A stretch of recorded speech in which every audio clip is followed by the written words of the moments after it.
자, 오늘은 본질에 서면 산다, 이런 제목으로 사도행전 6장 1절에서 7절까지 말씀을 중심으로 함께 은혜를 나누고자 합니다.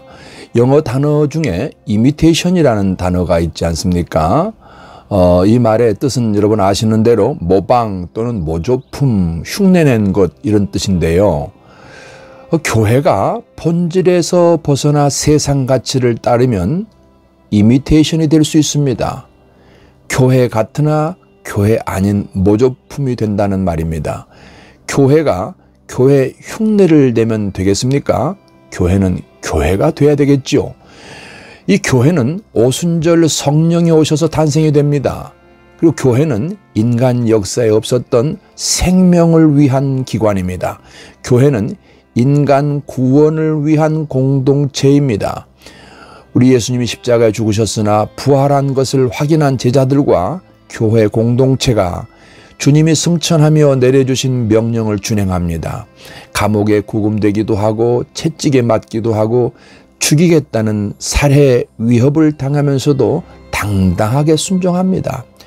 사도행전 5장 42절에서는 그들이 날마다 성전에 있든지 집에 있든지 예수는 그리스도라고 가르치기와 전도하기를 그치지 아니하니라, 이렇게 말씀하십니다.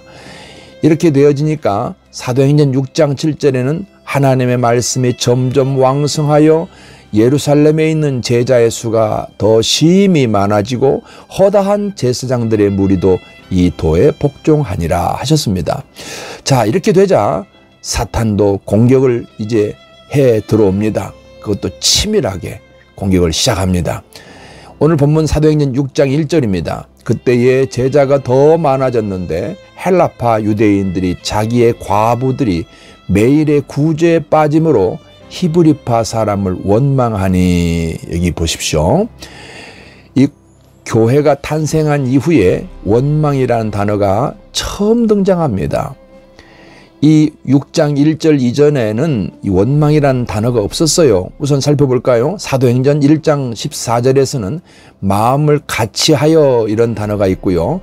사도행전 2장 46절에서도 날마다 마음을 같이하여 이랬고, 사도행전 4장 32절에서는 믿는 무리가 한 마음과 한 뜻이 되어, 이래 됐지 않았습니까? 그런데 이 공동체에, 이러한 교회에 원망이라고 하는 단어가 등장합니다. 바로 귀신은 원망을 무기로 사용하여 하나님 뜻대로 잘 성장해 나가는 교회를 공격하고 이제 들어온 것입니다. 이 원망은요, 서로가 서로를 향하여 시기합니다. 질투합니다. 그러니까 비난하게 되지요. 그러면서 책임을 전가하기도 합니다. 자, 이게 사탄이 교회를 무너뜨리기 위해서 교회에 던진 무기예요. 자, 이렇게 되니까 어떻게 됐을까요? 사도행전 6장 6절에 보니까 두 파로 갈라지죠. 헬라파, 히브리파.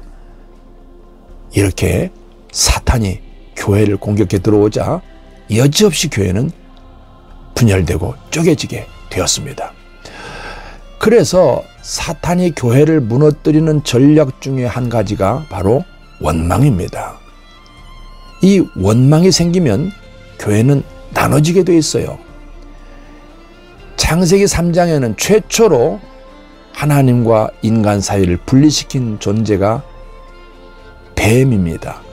사탄이 뱀을 통하여 역사하지요. 근데 이 뱀이, 하나님과 인간 사이를 분리시키는 이 뱀이 말입니다, 지금 초대교회를 이와 같이 분리시켰습니다. 이 뱀에 대해서 신명기 32장 33절에서는 그들의 포도주는 뱀의 독이요 독사의 맹독이라, 이렇게 말씀하시고요. 시편 58편 4절에서는 그들의 독은 뱀의 독 같으며 그들은 귀를 막은 귀머거리 독사 같으니, 이렇게 뱀과 독이라는 표현을 씁니다. 사악한 귀신이 교회를 쪼개서 나누려고 교회로서의 역할을 하지 못하도록 할 때 바로 이와 같은 원망을 통해서 독을 퍼뜨린단 말입니다. 독사의 맹독은 주로 신경독과 출혈독으로 나눌 수 있답니다. 신경독은 신경계에 작용하여 마비가 되고요. 호흡곤란을 유발하고요. 출혈독은 혈액 응고를 방해해서 출혈을 유발한답니다. 독사의 독은 신체에 심각한 손상이나 이와 같은 사망을 초래할 수 있었습니다. 그래서 존 스타트라는 사람은 교회에 사탄이 심어놓은 가장 강력한 독은 원망이다 그랬어요. 공동체 파괴에 사탄이 잘 쓰는 방법, 그것이 그 중에 전략 중 하나가 바로 이 원망인 것입니다. 이 사악한 귀신의 목표는 한 가지입니다. 하나님 나라가 확장되어지는 것을 모든 수단을 동원해서 방해하는 것입니다. 하나님의 뜻이 이 땅에 이루어지는 것을 방해한다는 말입니다. 그것은 바로 교회가 이 땅에 세워져서 교회 노릇을, 교회 역할을 하는 것을 방해해야 사탄은 그 역사를 멈추지 않고 계속하는 것입니다. 그래서 이 마귀라는 이름은요, 그리스어로 디아볼로스입니다. 이 말의 뜻은 비방자, 중상자, 고소자, 나누는 자, 파괴자, 온갖 안 좋은 이름은 다 가지고 있습니다. 이 마귀의 역사가 시작이 되면 갈라지고 나눠지고 분리되는데 말이에요. 하나님과 나 사이가 멀어지게 됩니다. 그래서 아담과 하와를 넘어뜨리고 나서 하나님과 인간 사이를 가르지 않습니까? 두 번째로 교회 안에서 사탄이 역사하면 목회자와 나 사이가 멀어집니다. 이게 뱀독이 이와 같이 만든단 말입니다. 그 다음은 교회와 나 사이를 멀어지게 만듭니다. 더 치명적인 것은 성도와 성도 사이를 멀어지게 합니다. 서로를 갈라놔요. 마지막은 나와 나 사이를 멀어지게 해서 정신적 문제를 일으킵니다. 나와 나 사이가 멀어진다. 정신 문제지요. 정신병이지요. 이렇게 되는 거예요. 그런데 이 귀신이 이러한 뱀독을 가지고 교회를 공격할 때 이 뱀독이 어떻게 교회에 퍼지는가 몇 가지만 한번 얘기해 봅시다. 첫째로 어떤 사람이 예수님을 믿고 교회에 새 가족으로 들어왔습니다. 이제 그 전도한 사람의 돌봄을 통해서 믿음이 잘 자랍니다. 신앙생활이 잘 성장하고 있단 말입니다. 그런데 그 옆에서 함께 같은 공동체 내에 또는 작게 말하면 요즘으로 말하면 뭐 구역 내부에 함께 같은 교구에 속해 있는 성도들끼리 이렇게 얘기합니다. 그 중에서 한 사람이 뱀독을 퍼나르는 역할을 하는데요. 이 사람을 사탄이 자기 도구로 쓰려고 이미 선택을 한 것입니다. 어떻게 말합니까? 저 사람이 당신한테 잘해주고 친절하게 하잖아. 그것은 다른 뜻이 있어서 그러는 거야. 너한테 저렇게 잘해주는 데는 이유가 있지 않겠어? 널 이용하려고 그러는 거야. 지 물건 팔아먹으려고 그러는 거야. 뭐 등등 이렇게 부정적인 말을 한단 말이에요. 자, 그렇다면 그 얘기를 전해 들은 새 신자의 입장에서는 그 사람이 어떻게 보일까요? 그 사람의 전달해준 말 그대로 그런 이미지로 그 사람을 바라보게 되어 있습니다. 그렇게 보입니다. 그래서 결론적으로는 그 사람과 새신자와의 전도한 사람과 새신자와의 사이가 멀어질 뿐만 아니라 결론적으로 귀신은 둘만 갈라놓는 것이 아니라 교회와 이 새신자를 갈라놓는 일을 해내는 것입니다. 그래서 마태복음 12장 34절에서는요. 독사의 자식들아, 세게 말할까요? 독사의 새끼들아, 이런 표현이 있어요. 너희는 악하니 어떻게 선한 말을 할 수 있느냐? 이는 마음에 가득한 것을 입으로 말함이라. 이래 말씀하십니다. 또 하나, 성도와 성도 사이를 어떻게 넘어뜨리는가 한번 볼까요? 마귀는 자기에게 있는 치명적인 맹독을 퍼뜨리면서 교회를 무너뜨리는데요. 성도와 성도 사이에 사이를 갈라놓습니다.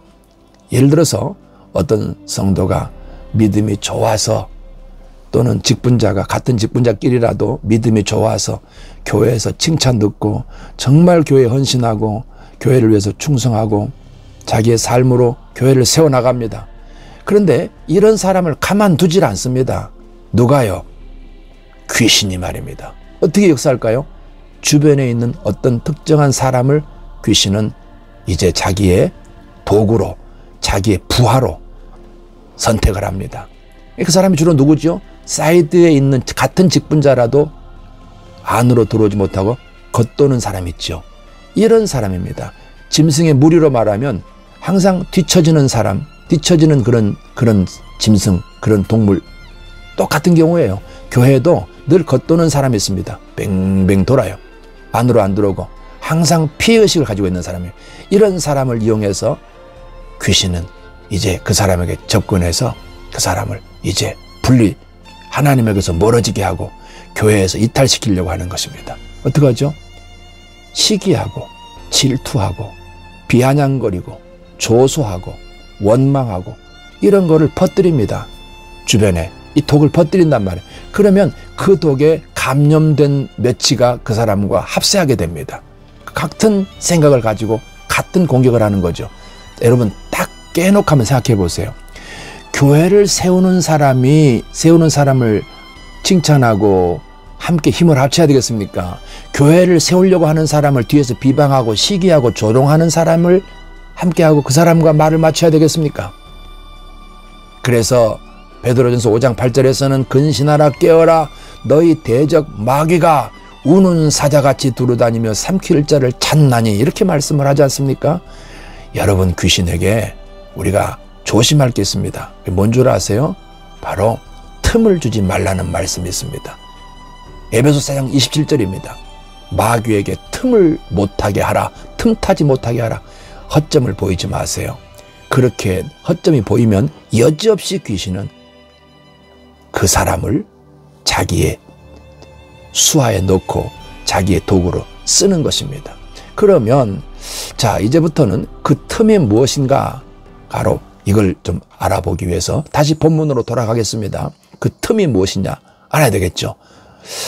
우선 이 12사도가 사도행전 6장 2절입니다. 모든 제자를 불러서 우리가 하나님의 말씀을 제쳐놓고 접대를 일삼는 것이 마땅치 아니하니 이 말씀 안에 답이 들어 있습니다. 바로 틈을 갈라지게 만들거나 틈이 보이는 것이 뭐냐 하면 바로 이미테이션, 교회의 본질을 벗어나서 교회로서의 교회의 역할에서 벗어나서 세상 가치에 함몰되어지게 되면은 이 틈이 생기기 시작합니다. 바로 교회가 되어서 교회의 역할을 한다는 게 뭐예요? 구제를 일삼는 것이 바로 교회의 역할을 벗어나는 것입니다. 그러니까 교회는요, 구제하는 게 나쁜 일은 아닙니다. 그러나 교회는 구제센터가 아니잖아요. 복지시설이 아니지 않습니까? 그래서 말씀을 제쳐놓고 분명히 말합니다. 구제를 일삼는 것이 마땅치 아니하다. 이렇게 말씀하지 않습니까? 교회가 교회의 역할을 버려놓고 세상 가치를 따라서 세상 가치가 세상 사람이 세상 이성으로 좋아할 수 있는 일을 자꾸 하지 않습니까? 일단은 칭찬드릴 수 있습니다. 그러나 교회는 점점 하나님과 틈이 생기고 그리고 주저앉아 무너지게 되는 것입니다. 역사를 보세요. 본질에서 벗어난 교회들이 역사적으로 어떻게 됐나 보세요. 유럽 교회 보십시오. 이 땅의 교회들 보십시오. 지금 뭘 추구하는지. 그래서 사도들이 결론을 내립니다. 뭘 하겠다는 거예요? 마땅치 않은 것, 이거 안 해야 되겠죠. 교회의 사명으로 돌아가겠다는 겁니다. 그게 뭐예요? 자, 6장 4절 보십시오.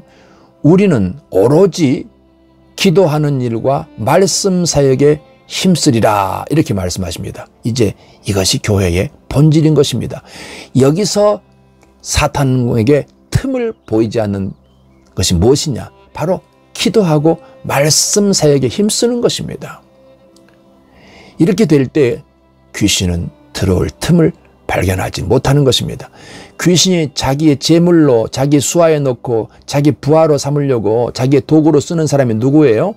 바로 세상 가치에 함몰되어 세상 가치를 교회 가치로 여기고 교회도 세상처럼 세상 가치를 따라가자고 주장하는 사람이나 그렇게 하지 않은 것에 대해서 나름 불만을 가지고 있거나 그러면서도 본질에서는 벗어나지 뭐요?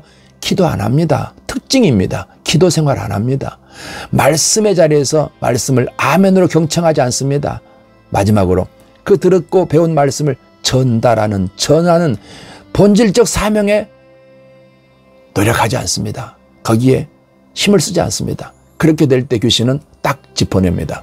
저 사람은 내가 이길 수 있겠다. 내가 붙들면 내 종으로 쓸 수 있겠다. 이러는 거예요. 여러분, 기도로 성령님과 교제하는 거, 이것이 첫 단계입니다. 사악한 귀신에게 틈을 보이지 말아야 되는 첫 단계가 기도로 성령과 교제해야 돼요. 교회는 이렇게 해야 됩니다. 이것이 교회 공동체의 모습이에요. 바른 모습입니다. 두 번째는 말씀을 배우고, 목사님에게 말씀을 잘 배우고, 배운 말씀을, 즉 말씀이신 예수님은 말씀이십니다. 이 예수님을 전하는 것이 교회의 생명이며 성도의 성도다운 모습인 것입니다. 이 본질을 떠나면요, 처음에는 기분도 좋고 칭찬도 들을 수 있습니다. 그러나 시간이 지나면서 점점 무너져 내리는 것입니다. 그래서 사도행전 6장 3절부터 6절까지는 이 구제하는 일은 성도들이 맡기고, 말하면은 목사님과 이제 전체 성도가 해야 될 우선 일은 말입니다. 우선 일은 기도하는 것과 말씀을 배우고 전달하는 것이고, 그 다음에 구제는 특별히 구제할 수 있는 직분자를 세우는 것입니다. 자, 여러분, 이렇게 오늘 우리 교회와 여러분 개인을 한번 점검해보고 한번 여러분 자신을 살펴볼 수 있는 시간이 되시길 바랍니다. 내가 오늘 요즘 살아가는지, 생명이 있는지 아니면 죽어가는지, 생명을 잃어가는지 한번 점검해 보십시오. 어떻게 할 수 있습니까? 기도 안 하는 거, 이거 그냥 지나치면 안 됩니다. 점점점 생명의 능력을, 기운을 잃어가고 있는 것입니다. 그리고 그런 사람들은요, 하나님의 말씀을 들을 때도 진지하게 듣지 않습니다. 잘 들리지도 않습니다. 그리고 들으려고도 하지 않습니다. 대충 시간 때우고 앉아있다가 돌아가는 것이죠. 이 세월이 여러분 2달, 석 달, 6개월, 1년 가보세요. 1년, 2년 가보세요. 안 죽을 사람이 있을 줄 아세요? 다 무너집니다. 오늘 이미테이션, 성도의 이미테이션, 교회의 이미테이션, 죽는 길입니다. 이번 한 주도 여러분 모두가 힘을 내셔서 기도에 힘을 쓰고 전심으로 기도하면 성령님과 교통하게 됩니다. 그리고 말씀을 전달하는 본질적 사명의 삶을 살아서 승리하는 여러분 되시기를 예수님 이름으로 축복합니다.